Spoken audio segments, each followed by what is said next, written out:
नमस्कार, मी Prachi Rathod. Times now Marathi मध्ये तुम्हा सर्वांचं खूप खूप स्वागत आहे. गुढीपाडव्याच्या शुभ मुहूर्तावर आज आपण आलोय गिरगाव या शोभायात्रेत. आपल्यासोबत आहे अभिजित सर. सर, तुमचं खूप खूप स्वागत आहे times now. Thank you so much. तुम्हाला सगळ्यांना नवीन वर्षाच्या, मराठी नवीन वर्षाच्या मनापासून शुभेच्छा.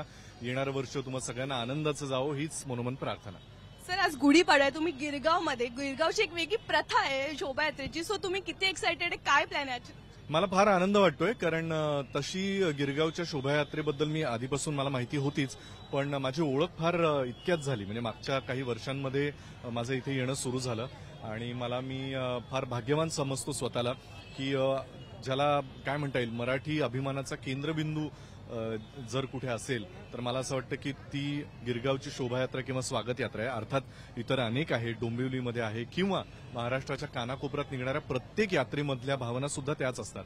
पण गिरगावची यात्रा काही वेगळी आहे आणि मला इथे येऊन खूप आनंद वाटतो, कारण आपण जर बघितलं तर जो काही माहोल आहे तो इतका अमेझिंग आहे की इथे आल्यानंतर त्या वातावरणातलं चैतन्य तुमच्यामध्ये घेऊनच तुम्ही जाता.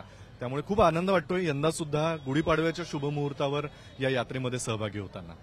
सर, तुम्ही यात्रेत किती वर्षापासून येतात आणि तुमची काय खास एक मेमरी आहे या शोभायात्रेची? नाही, मी आता सांगितलं तसं माझी तशी फार उशिरानं ओळख झाली या यात्रेशी.